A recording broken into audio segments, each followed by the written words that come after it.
Oke, assalamualaikum warahmatullahi wabarakatuh. Selamat pagi.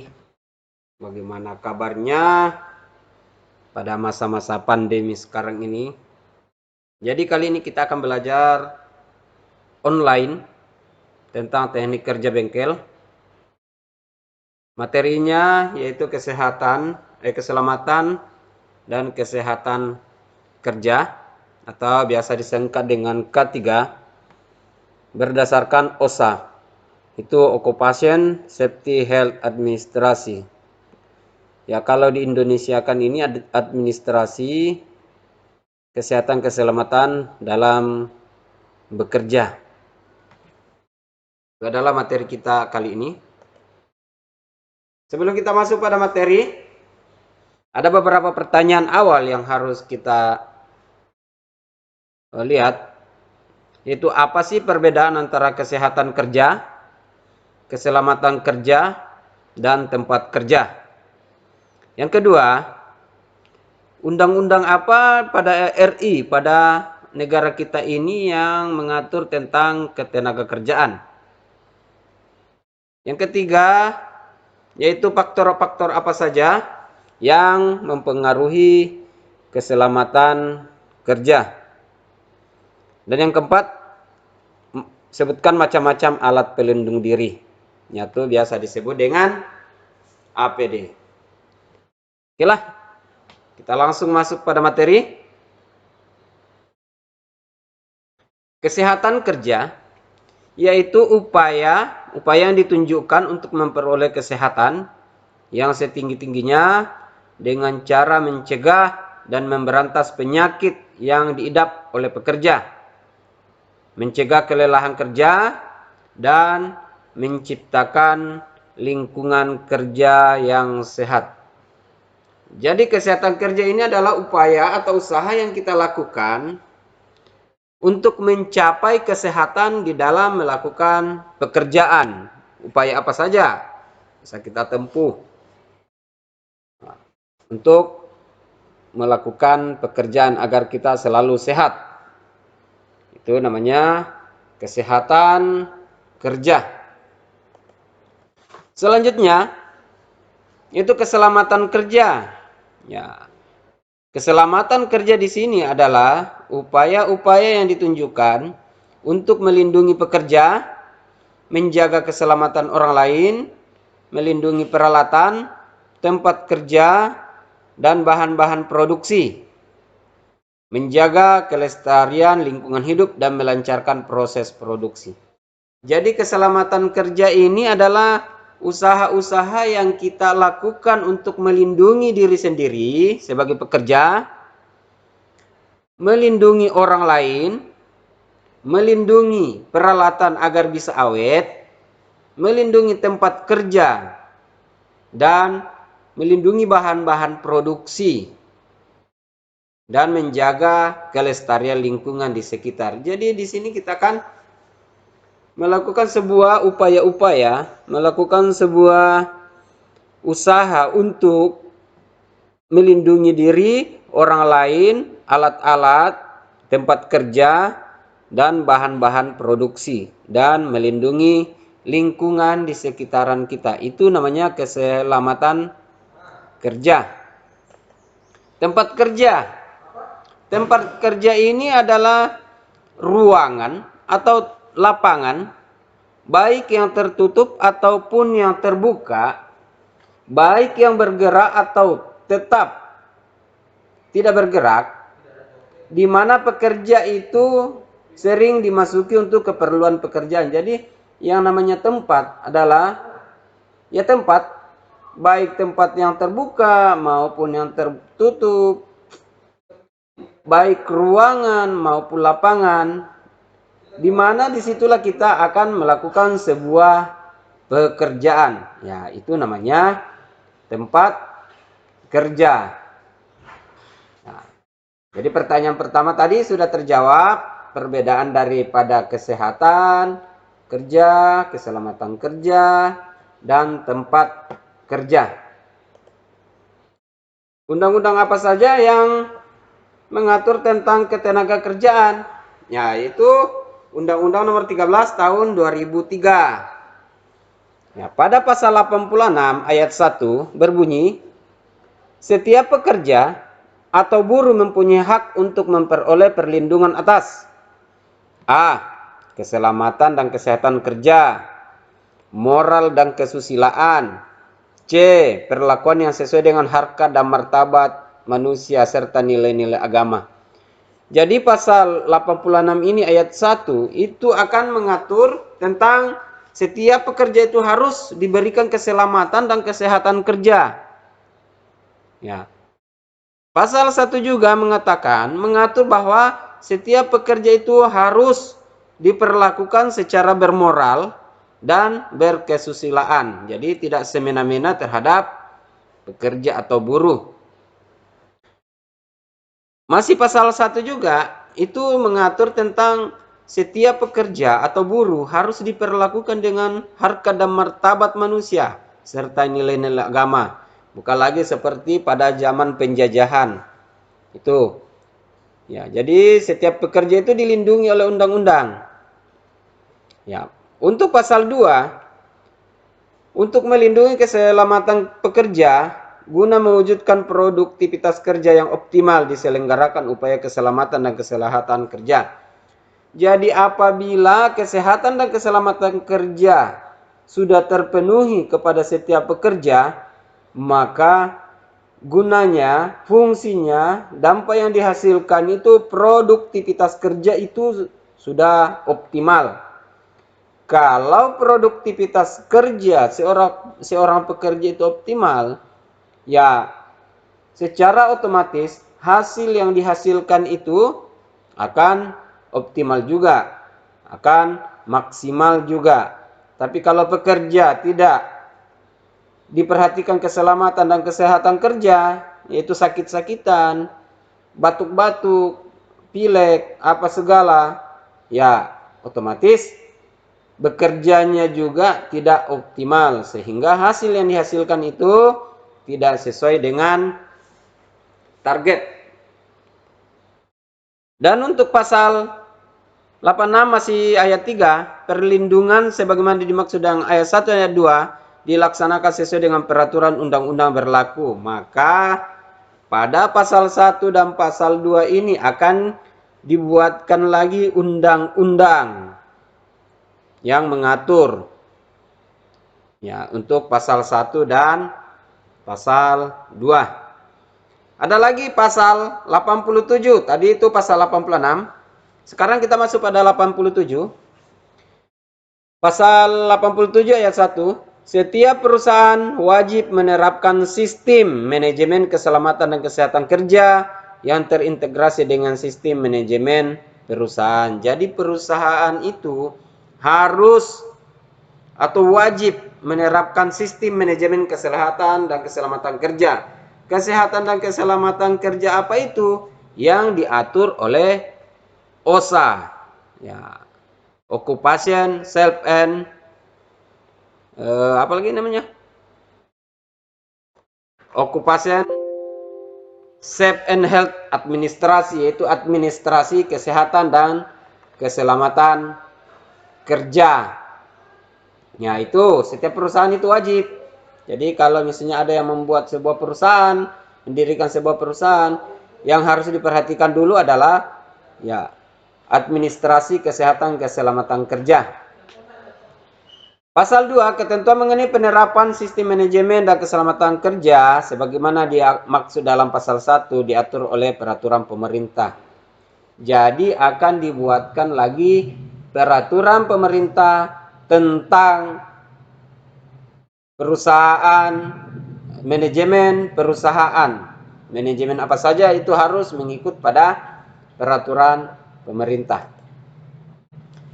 Yang pertanyaan ketiga tadi, yaitu faktor apa saja yang mempengaruhi kesehatan keselamatan kerja? Ya. Yang pertama itu adalah faktor manusia. Ya, ada beberapa faktor yang mempengaruhi keselamatan kesehatan kerja.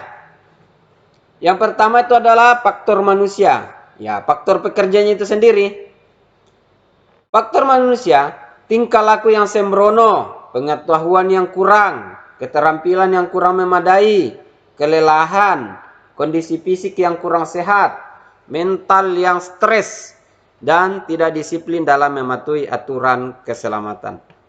Jadi ini adalah faktor manusia yang mempengaruhi tentang kesehatan dan keselamatan kerja. Jadi sebagai pekerja, kita tidak boleh melakukan tingkah laku yang sembrono, tingkah laku yang merugikan.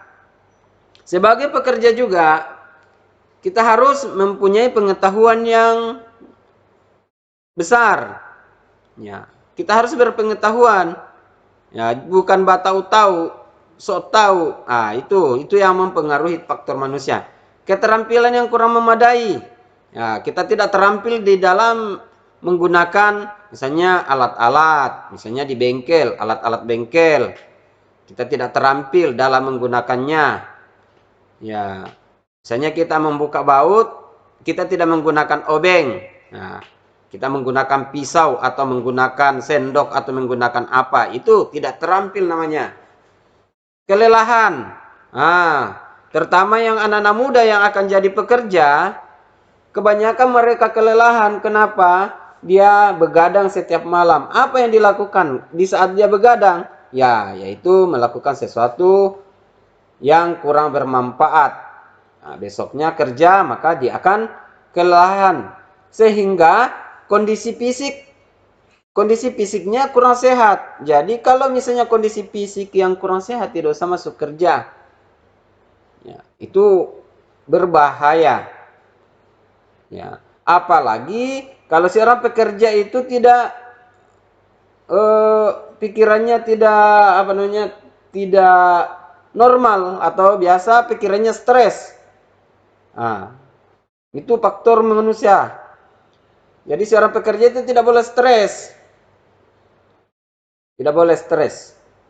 Dan yang paling penting dari terpenting yaitu disiplin dalam mentaati aturan.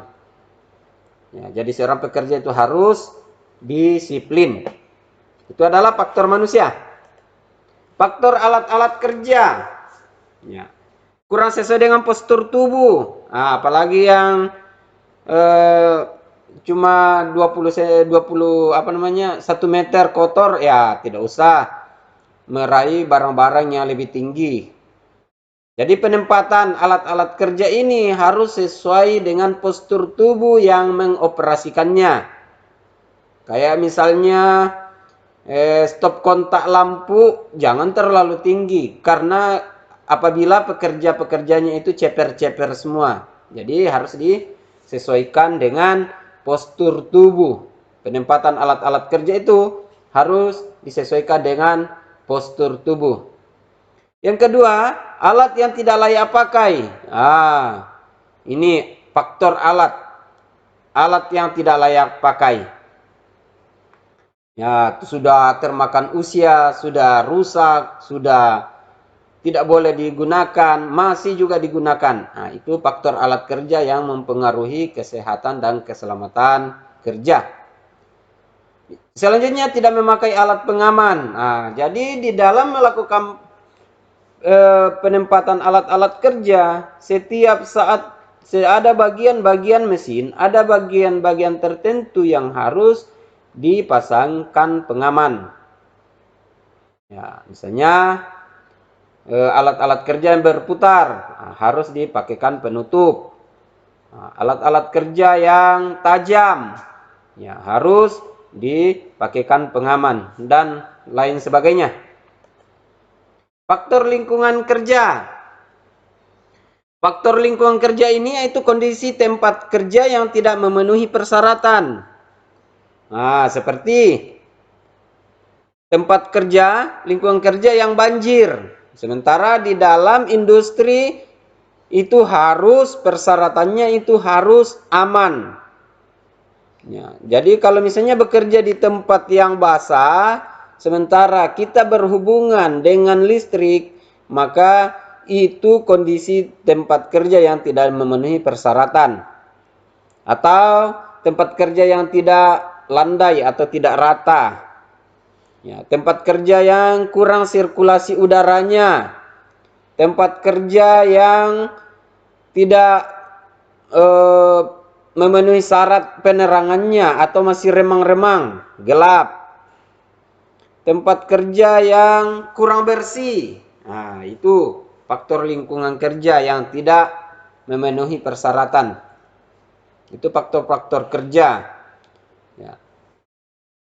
Dan selanjutnya, lingkungan kerja sikap pimpinan yang kurang mendukung. Karena di dalam suatu pekerjaan berbagai macam karakter pimpinan.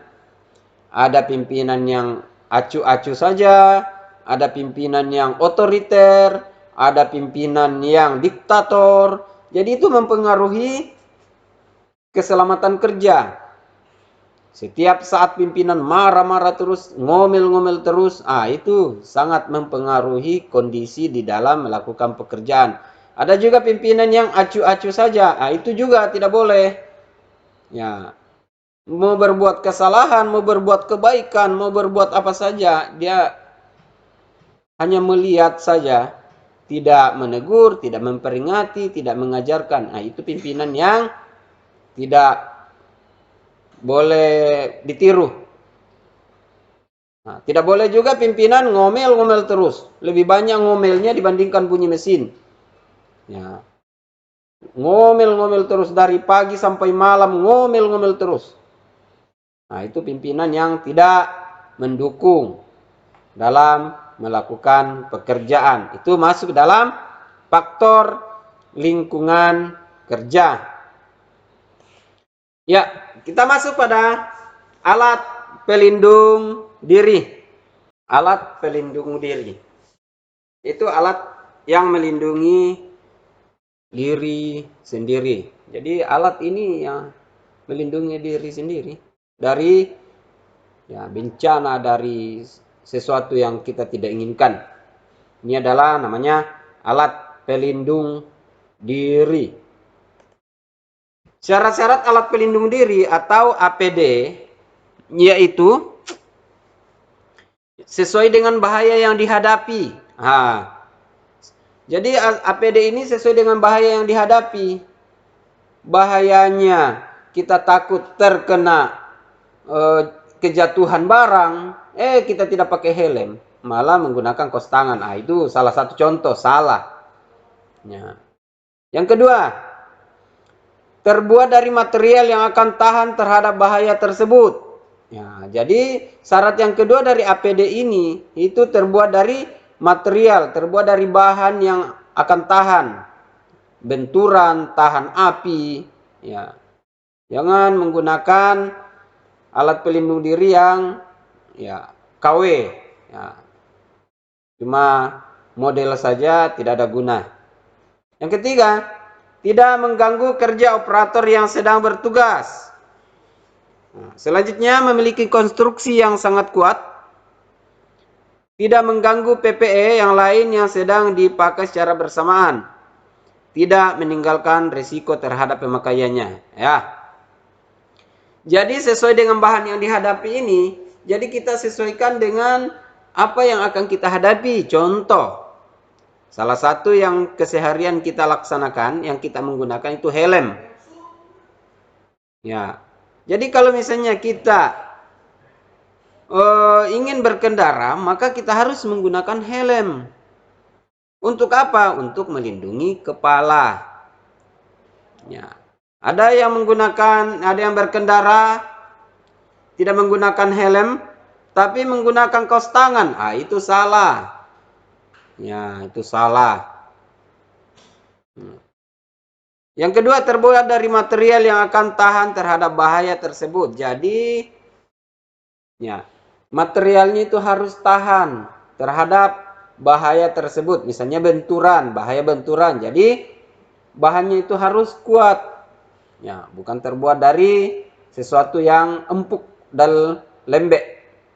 Itu terbuat dari material yang akan tahan terhadap bahaya tersebut. Tidak mengganggu kerja operator yang sedang bertugas. Misalnya tidak mengganggu kerja operator yang sedang bertugas. Misalnya kalian ingin menggunakan APD untuk melindungi mata di saat berkendara. Ya, tapi di saat berkendara di saat malam kalian berkendara, kalian akan menggunakan kacamata yang gelap, atau kacamata hitam. Itu maksudnya, tidak mengganggu kerja operator yang sedang bertugas. Jadi menggunakan APD itu yang senyaman mungkin dan tidak mengganggu. Ya, salah satu contoh. Ya, yang lain pikirkan sendiri saja. Memiliki konstruksi yang sangat kuat. Misalnya helm harus SNI. Ya, harus SNI yang sangat kuat terhadap benturan. Ya, karena yang paling utama pada diri kita itu adalah kepala. Karena tidak ada namanya kepala palsu. Ya, tangan, kaki boleh palsu, tapi kepala tidak boleh palsu. Ya, misalnya si A menggunakan gigi palsu, wajar. Si A menggunakan kaki palsu, boleh. Tapi kalau si C menggunakan kepala palsu, itu tidak boleh. Itu sangat tidak boleh. Tidak mengganggu PPE yang lain. PPE ini bahasa Inggris. Tidak mengganggu PPE yang lain sedang dipakai secara bersamaan. Jadi alat pelindung diri itu tidak mengganggu alat pelindung diri yang lain. Ya, saling tabrak di dalam. Ya, tidak mengganggu. Misalnya menggunakan helm, menggunakan kacamata tidak mengganggu helm, menggunakan helm tidak mengganggu kacamata. Nah, seperti itu. Tidak meningkatkan risiko terhadap pemakaiannya. Contohnya, misalnya menggunakan APD. Ya, misalnya kita berbicara masalah helm saja, kan itu salah satu APD yang sering kita gunakan. Tidak meningkatkan risiko terhadap pemakaiannya. Misalnya helm yang sudah 50 tahun itu tidak pernah dicuci. Itu bikin gatal-gatal kepala. Salah satu contohnya itu. Helm yang bikin rontok rambut, ya karena penuh dengan bakteri. Itu tidak meningkatkan risiko terhadap pemakaiannya. Salah satu contoh itu.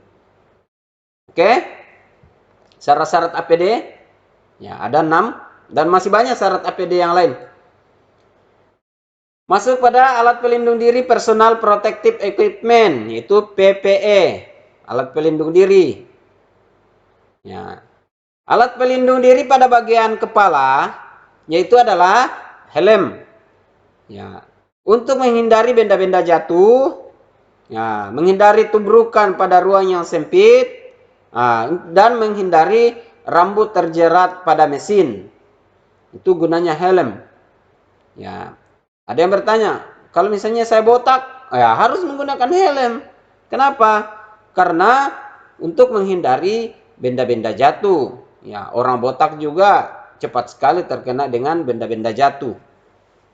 Cuma kulit, tidak ada rambut yang menghalangi. Jadi harus menggunakan helm proyek.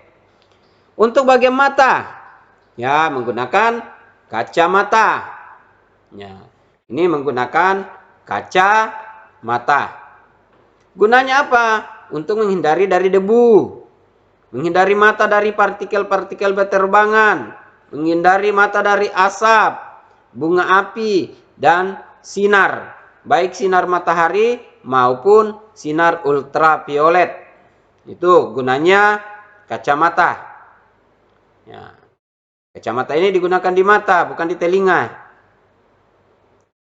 Bagian tubuh telinga, ya kita menggunakan headset. Ya. Headset. Gunanya apa? Untuk menghindari suara bising. Ya, karena di dalam industri itu ya bising. Jadi harus menggunakan headset. Di samping juga untuk dipergunakan untuk berkomunikasi. Selanjutnya, paru. Ya, paru. Yaitu menggunakan masker. Nah, karena sekarang ini masa pandemi, ya untuk menghindari corona, maka kita diwajibkan menggunakan masker. Gunanya masker, ya untuk menghindari paru. Ya, paru-paru, bukan paru ayam, paru-paru. Ya, dari debu, asap dan gas beracun. Itu gunanya masker.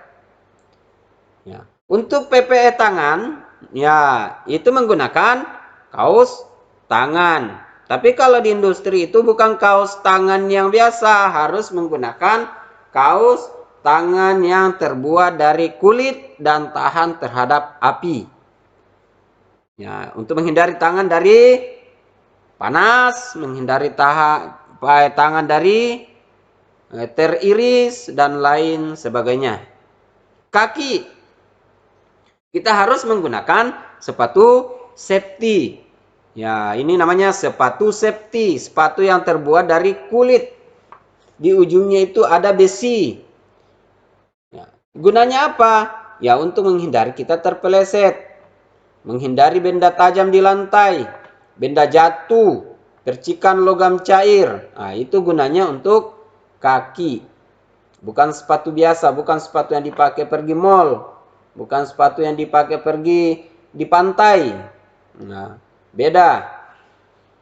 Jadi sepatu yang kita gunakan itu adalah sepatu safety, safety shoes. Nah, sepatu safety terbuat dari kulit. Bukan menggunakan sepatu bola, tidak dipakai. Itu. Kulit, ya kita menggunakan semacam krim.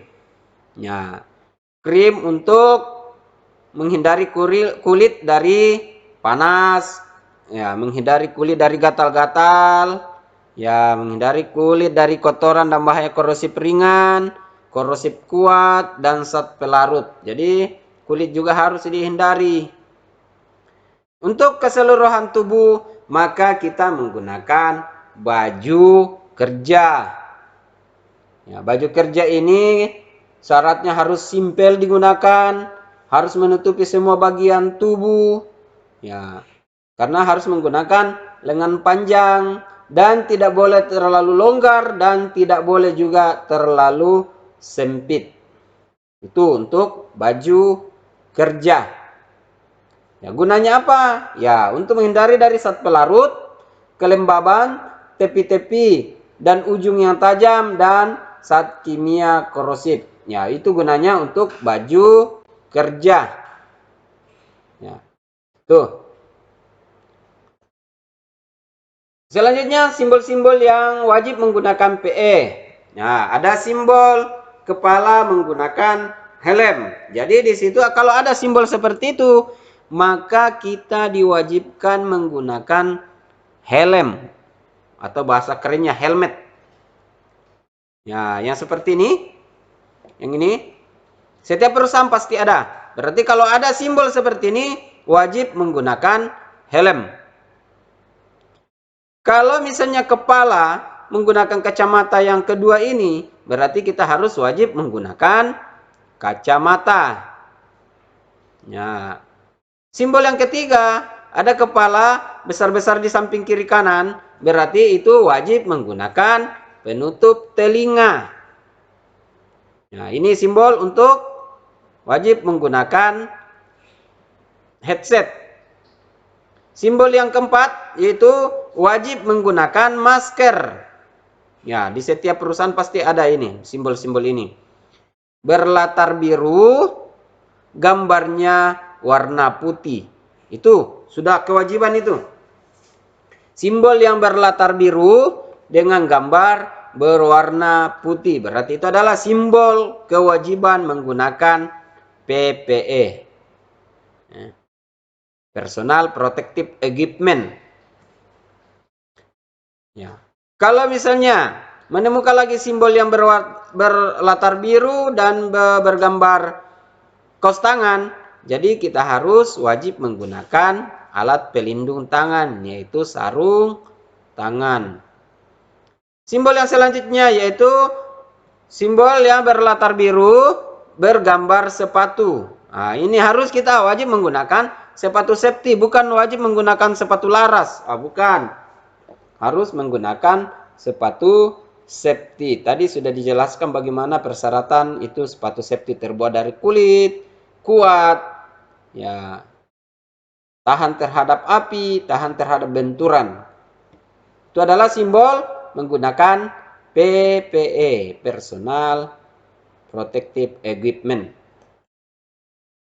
Ya, selanjutnya simbol-simbol waspada terhadap bahaya. Nah, ini. Apabila ditemukan sebuah simbol yang berbentuk segitiga berlatar kuning dan simbolnya berwarna hitam, ada tanda X di dalam, berarti itu artinya hati-hati bahan berbahaya. Ya. Yang kedua, ya, bahaya bahan korosif. Ya, misalnya bahan zat kimia. Jadi hati-hati. Ini adalah semua simbol-simbol untuk bahaya. Yang ketiga, bahaya bahan mudah meledak.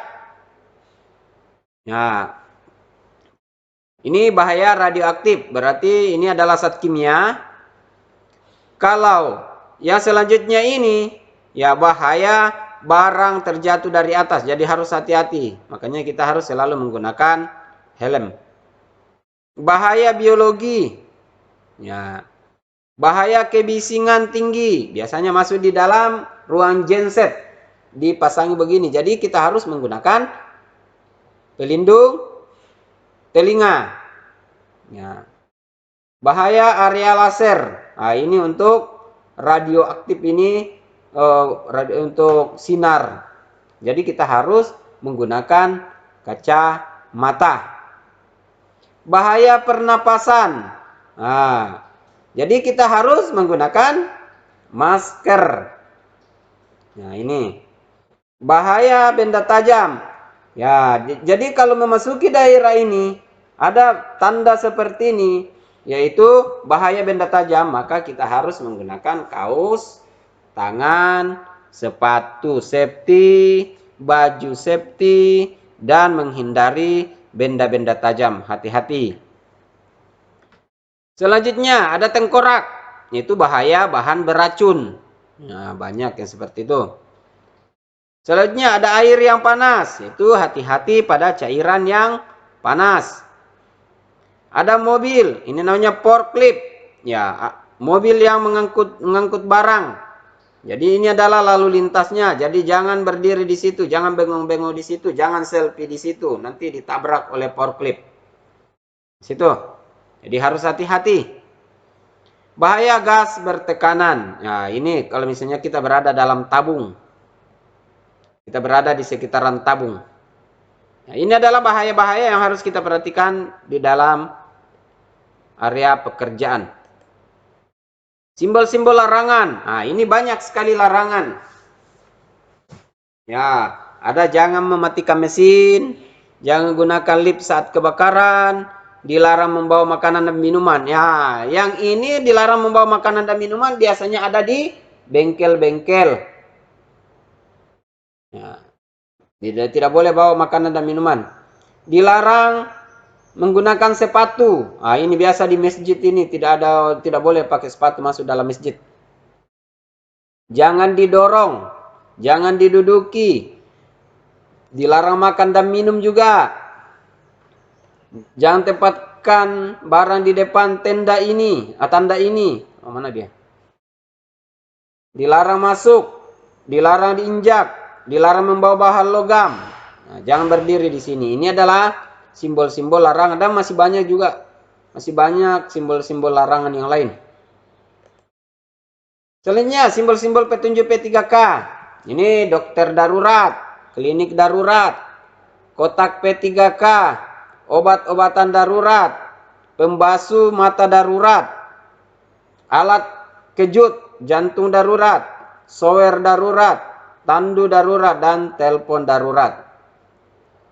Jadi, ya, ini adalah simbol-simbol petunjuk P3K. Petunjuk P3K berlatar hijau, bergambar putih.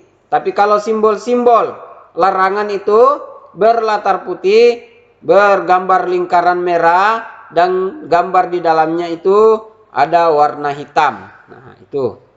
Jadi semua yang ada garis miring itu adalah larangan. Larangan parkir, larangan berhenti. Ya.